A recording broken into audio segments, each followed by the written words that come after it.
Back to news. హైదరాబాద్లోని Panjagutta police station వద్ద ఉద్రిక్త పరిస్థితులు నెలకొన్నాయి. ప్రముఖ గాయని మంగ్లీ కేసుకు సంబంధించి ఫిర్యాదు చేయడానికి వచ్చిన అడ్వకేట్కు పోలీసులకు మధ్య జరిగిన ఘటన హైడ్రామాగా మారింది.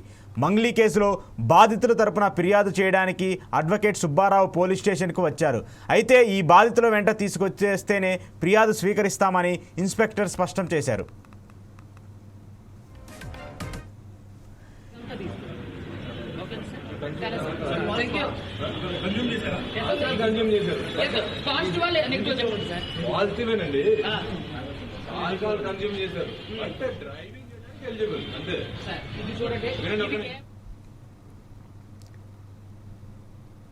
ఈ సమయంలో అడ్వకేట్ సుబ్బారావు ప్రవర్తనపై ఇన్స్పెక్టర్ అనుమానం వ్యక్తం చేశారు.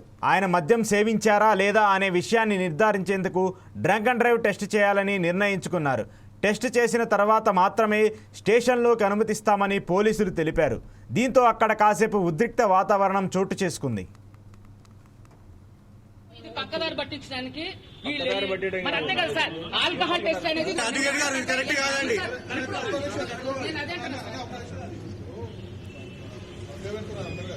నేను చేస్తే ఇప్పుడు మళ్ళీ ఒకసారి బ్లడ్ శాంపిల్స్ తీసుకోండి. చేయలేదండి, ఏమండి రాత్రి చేసింది ఇది, ఇప్పుడు కాదు. సార్ రాత్రి చేసిన దానికి ఇప్పుడు మీరు ఎట్లా చేస్తారు సార్? నన్ను బలవంతంగా ఎట్లా మీరు ఇప్పుడు నేను డ్రంక్ అండ్ డ్రైవ్ చేసిన నేనేమన్నా బైక్ మీరు ఎందుకు ఒక అడ్వకేట్ ని మీరు ఎందుకు ఆల్కహాల్ టెస్ట్ చేశారు? ఎందుకు చేశారు సార్? నేను చేయమలేదే. మీరు పట్టించి నా వెనకాల పోలీసులు పెట్టి మరి బాధితులు ఇప్పుడు తాగానన్నా నేను కూడా లీగల్ వెళ్తా సార్. నేను కూడా లీగల్ వెళ్తా. I'm advocate, I'm not a normal person. I know everything about in the society sir. మీరు విన్నా బెదిరించారు. ఇప్పుడు పోలీసులు సార్, మీడియా మిత్రులందరూ కూడా చూడండి, పోలీస్ సార్ వాళ్ళు నన్ను బలవంతంగా బ్లాక్ కార్డ్ టెస్ట్ చేశారు. నేను వెహికల్ చేస్తే నేను ఏమైనా వెహికల్ నడుపుతుంటే సార్ నన్ను ఆఫ్ కార్డ్ టెస్ట్ చేశారు. ఎందుకు అంటే పోలీస్ స్టేషన్ లీగల్ ప్రొసీజర్ తెలియదు అనుకుంటా. వెహికల్ డ్రైవింగ్ చేస్తేనే టెస్ట్ చేయాలి. వెహికల్ డ్రైవింగ్ తాగి పోలీస్ స్టేషన్ వస్తే పబ్లిక్ ప్లేస్ లో వస్తే టెస్ట్ చేయాలి. ఇప్పుడు తాగాను ఇప్పుడు ఎక్కడ తాగాను చెప్పింది ఎప్పుడు? ఏమండి నైట్ ఆల్కహాల్ తీసుకుంటే ఏమండి నైట్ ఆల్కహాల్ తీసుకుంటే వచ్చిన అది కరెక్టా కాదా మీరు చెప్పండి. కాదండి, ఇప్పుడు ఎవరు కూడా ఏమండి ఇది ఎంత పక్కదారి పట్టించడానికి పోలీసులు చేసే చర్య. దయచేసి చూడండి. చివరికి పోలీసులకు advocate drunk and drive test నిర్వహించారు. ఆ టెస్టులో 27 పాయింట్లు నమోదైనట్లు సమాచారం. అడ్వకేట్ సుబ్బారావు కూడా తాను రాత్రి మద్యం సేవించినట్లు అంగీకరించాడు.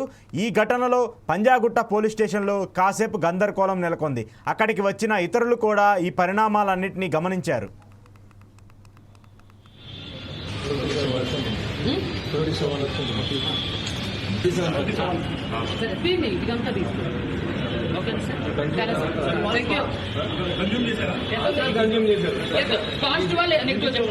పాజిటివేనండి. ఆల్కహాల్ కన్జ్యూమ్ చేశారు అంటే డ్రైవింగ్ చేయడానికి ఎలిజిబుల్ అంతే. ఇది చూడండి, ఇది కేవలం కూడా భయపెట్టే మభ్యపెట్టే ప్రయత్నాలు. ఇవన్నీ కూడా సార్, ఇవన్నీ కూడా భయపెట్టి మభ్యపెట్టే ప్రయత్నాలు. తమ విధి నిర్వహణలో భాగంగా నియమ నిబంధనలు తప్పనిసరిగా పాటించాల్సిన అవసరం ఉందని పోలీసులు స్పష్టం చేసినట్లు సమాచారం. స్టేషన్లోకి వచ్చే వ్యక్తులు సక్రమంగా ఉండాలని ఈ చర్యలు తీసుకున్నట్లు తెలుస్తోంది. పంజాగుట్ట పోలీస్ స్టేషన్ వద్ద జరిగిన ఈ ఘటన స్థానికంగా చర్చనీయాంశమైంది. మంగ్లీ కేసు నేపథ్యంలో జరిగిన ఈ పరిణామం మరింత ఆసక్తి రేపిస్తోంది. మంగ్లీ కేసును పక్కదారి పట్టించడానికే డ్రంక్ అండ్ డ్రైవ్ టెస్ట్ చేశారని న్యాయవాది సుబ్బారావు ఆరోపణలు చేశారు. పోలీస్ స్టేషన్లోకి వచ్చే వారందరికీ ఇలాగే టెస్ట్ చేస్తారంటూ ప్రశ్నించారు. సుబ్బారావు చేసినటువంటి అంశాలను వ్యక్తపరుస్తూ వచ్చారు. టాపిక్ను డైవర్ట్ చేయడం కోసమే డ్రంక్ అండ్ డ్రైవ్ టెస్ట్ నిర్వహించారని పోలీసులపై సుబ్బారావు ఫైర్ అయ్యారు. పంజాగుట్ట పోలీసులు అత్యుత్సాహం ప్రదర్శించారని న్యాయవాది సుబ్బారావు అసహనం వ్యక్తం చేశారు. మరోపక్క పోలీసులు సుబ్బారావును మంగ్లీపై ఆరోపణలకు ఆధారాలు ఇవ్వాలని కోరారు. అక్కడ మంగ్లీపై ఆరోపణలకు ఆధారాలు ఇవ్వాలని కోరితేనే మద్యం సేవించి న్యూసెన్స్ చేయడంతో కేసు నమోదు చేసినట్లు పోలీసులు తెలిపారు. మద్యం తాగి రాకూడదు అనేది ఎవరికి చెప్పాల్సిన అవసరం లేదు. మద్యం తాగి అతను వచ్చాడని చెప్పి అనుమానంతో మేము ఆల్కహాల్ టెస్ట్ చేయడం జరిగింది. ఆల్కహాల్లో 27 mg అతనికి మోతాదు దాంట్లో రావడం జరిగింది. సో దాని మీద కూడా అతనికి చర్యలు తీసుకుంటాం. సుబ్బు కంప్లైంట్ ఇచ్చినప్పుడు ఫిర్యాదు విట్నెస్లు ఎప్పుడు సమర్పిస్తానని చెప్పాడు సార్, ఎందుకు ఇవ్వలేకపోయారు? ఏమైనా తెలుసా, ఏమైనా అడిగారా మీరు? ఎఫ్ఐఆర్ రిజిస్ట్రేషన్ కాగానే ఇస్తా అని చెప్పేసి అన్నారు. సో మేము కూడా అదే అనుకున్నాం. ఇంతవరకు అతను ఇవ్వలేదు.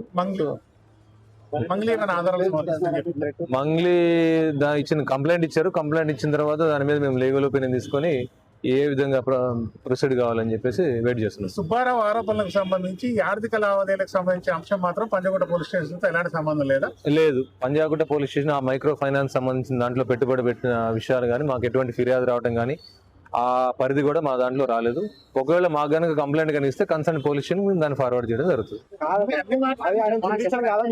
అన్ని కావాలని అడిగారు సార్. మీరు సుబ్బు ఫిర్యాదు మీద ఎలాంటి చర్యలు తీసుకున్నారు? మంగ్లీ ఫిర్యాదు మీద ఎలాంటి చర్యలు తీసుకున్నారు? ఇప్పటి వరకు జరిగింది ఏంటి?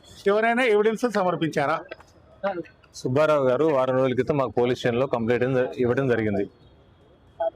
కొంతమంది వ్యక్తులు అతన్ని బెదిరించారని చెప్పి, మధు తదితరులు బెదిరించారని చెప్పి, దాంట్లో మంగ్లీ అని చెప్పేసి ఒక సెలబ్రిటీ వాళ్ళ తమ్ముడు ఉన్నారని చెప్పేసి దాంట్లో పర్టికులర్ గా ఆయన మెన్షన్ చేశారు. దాంట్లో బెదిరించారు, తర్వాత మమ్మల్ని తిట్టారని చెప్పేసి ఆయన కంప్లైంట్ ఇచ్చారు. ఆ కంప్లైంట్ అనేది నాన్ కాగ్నిజబుల్ ఇంగ్రీడియంట్స్ ఉండడం వల్ల మేము కోర్టు పర్మిషన్ తీసుకొని దాంట్లో కేసు రిజిస్ట్రేషన్ చేయడం జరిగింది. సో ఇప్పటి వరకు కేసు రిజిస్ట్రేషన్ అయిన తర్వాత అతని ఇంతవరకు మాకు ఎటువంటి ఆధారాలు సమర్పించలేదు. దాంట్లో ఎవరెవరు ఆయన బెదిరించిన టైంలో ఉన్నటువంటి సాక్షులు కూడా ఎవరిని ప్రొడ్యూస్ చేయలేదు. దానికి సంబంధించి మేము కూడా మార్నింగ్ నుంచి కాల్ చేసాం. ఫోన్ కాల్స్కి అతను స్పందించలేదు. కాకపోతే నిన్న మంగ్లీ గారు నిన్న వచ్చి కంప్లైంట్ ఇవ్వడం జరిగింది.